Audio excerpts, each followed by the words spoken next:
Episode 5 Rahul को कुछ कुछ नहीं होता अब।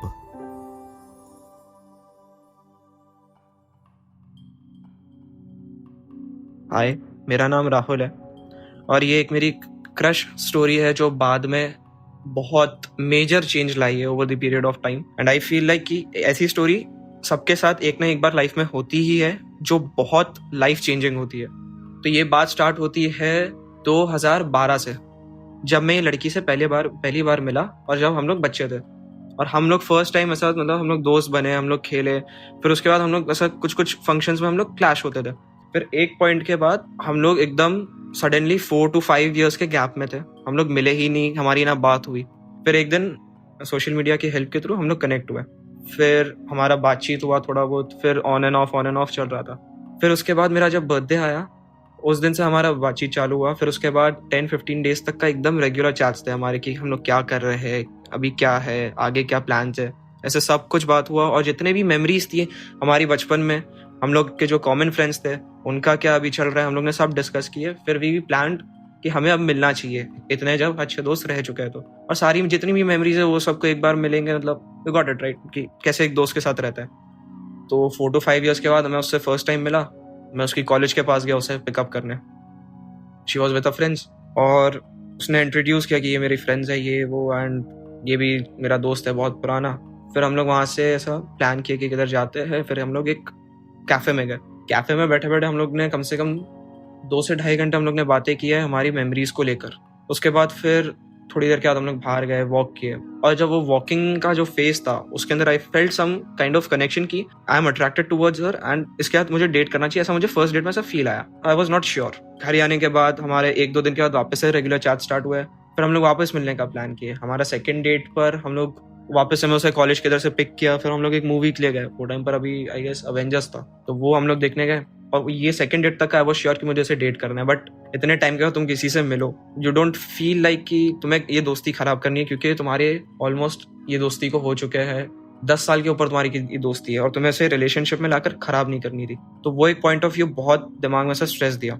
उसके बाद थर्ड टाइम भी हम लोग मिले, थर्ड टाइम भी सेम मिले, डेट पर गए, घूमे। फोर्थ टाइम भी हुआ।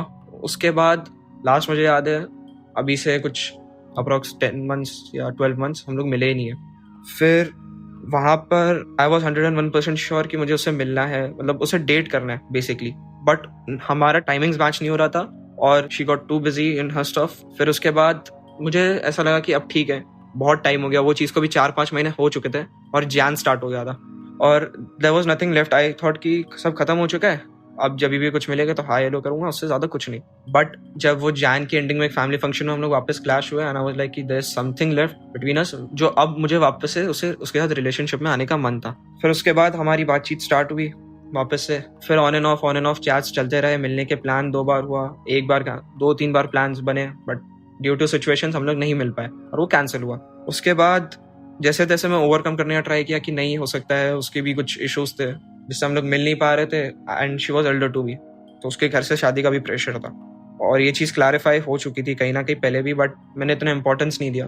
और अब ये स्टेज पर ये जो क्रश का था, जो भी था ये जिसे मुझे डेट करना था, उसके वजह से मुझे अभी थोड़ा सा ऐसा किसी और को डेट करने के लिए डर लगता है। और ये एक लाइफ में बहुत टर्निंग पॉइंट था क्योंकि उसने मुझे एक बच्चे से एक आदमी में कन्वर्ट किया in terms of chasing goals.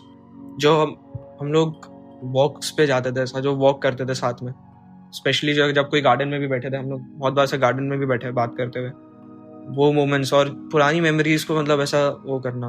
और एक्चुअल में ये चीज़ बहुत हर्ट की क्योंकि पूरा फैमिली हमारे बारे में जानता था एज मतलब कि हम लोग अच्छे दोस्त थे, बट अब वो चीज़ रही नहीं। 10 साल की दोस्ती टूट गई, रिलेशनशिप भी नहीं हुआ। फीलिंग्स को मेरे को इससे ओवरकम करने के लिए मेरा कभी वीकनेस नहीं रहा है, बट ये एक बहुत ऐसा पॉइंट है, अगर इसके बारे में कोई भी बोलेगा तो आई गेट रियली एंग्री और उस पर बात करना is like very tough for me, but मैं कर रहा हूँ अभी भी।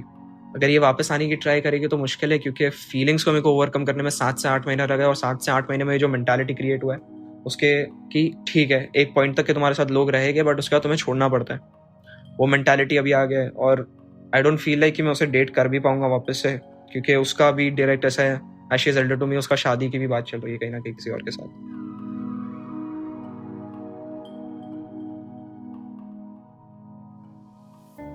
तो दोस्तों कैसा लगा आज का एपिसोड? तो क्या ये एपिसोड सुनकर आपको आपके क्रश की याद आई? अगर आपको भी आपके पहले क्रश की पहली लव स्टोरी शेयर करनी है तो भेजिए हमें podcast@audiopitara.com पर। और ऐसे ही पॉडकास्ट और ऑडियो स्टोरी सुनने के लिए डाउनलोड कीजिए गूगल प्ले स्टोर से ऑडियो पिटारा ऑफिशियल ऐप, और आप इसे बिल्कुल फ्री में सुन सकते हो।